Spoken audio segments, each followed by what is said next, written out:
Waynabajo, and the Waymaganaduk, Nitabagabo, Disnakaz, the Maydodem, Kitigan Zibi, Dunjaba. My English name is Darrell Boissoneau. I'm from the Garden River First Nation. My spirit name is Nitamagabo, and that means first one standing, and I'm from the Sturgeon clan, the Maydodem. I am from the Robinson-Huron Treaty of 1850, and the treaty was signed here on September the 9th in 1850.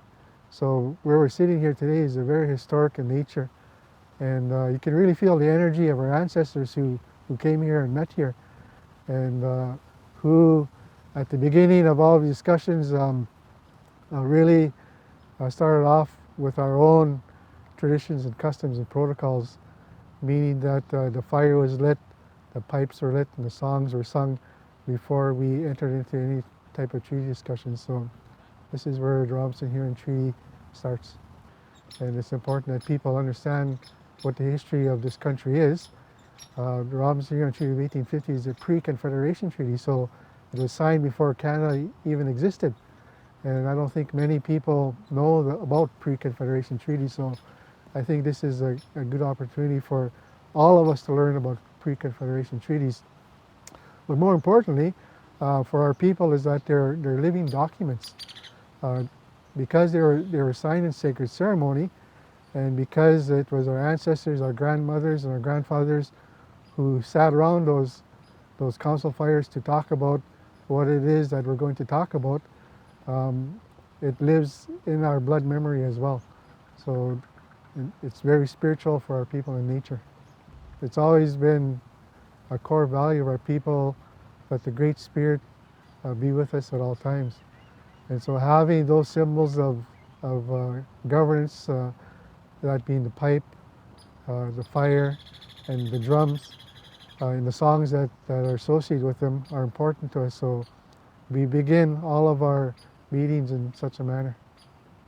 I think probably the most amazing thing for me is, particularly in Northern Ontario, where we're doing a huge land use study on Treaty Number 9, and as well here within my own community in Garden River, is listening to the elders and the stories that they had to share, and their understanding and their worldview of what the treaty meant.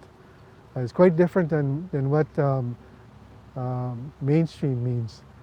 And so that connection in terms of our oral history, I think, connects the true understanding of what the treaties mean. And so that wisdom and knowledge that comes from the elders, I think, is key to the advancements of reconciling the differences that we have here in Ontario. And we are here on the site of where the Robinson-Huron Treaty of 1850 was signed. The English name for this place is Sault Ste. Marie, but for the original people, the Ojibwe and Anishinaabe, this place is called Mawating. And we're proud that we're able to have visitors with us today, and that this is a beautiful day where we'll welcome it as a learning between two nations.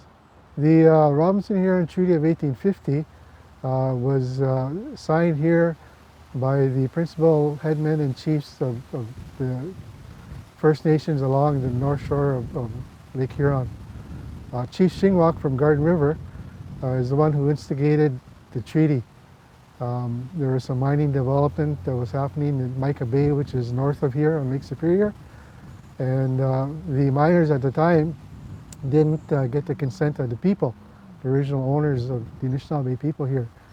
And so Chief Shingwauk first petitioned for the government and the Crown at the time to enter into treaty, which didn't happen quick enough. And so what he did is that he loaded up a cannon from the Hudson's Bay House, and he took some warriors and some other allies with him, and he canoed up to Mica Bay where this mining activity was occurring. And when he got there, he shot off a few rounds from the cannon just to get the attention of the mining companies. And so that really pushed the government to move forward and start having discussions with the First Nations to talk about treaty. And so I think for students and educators, it would be important for them to understand that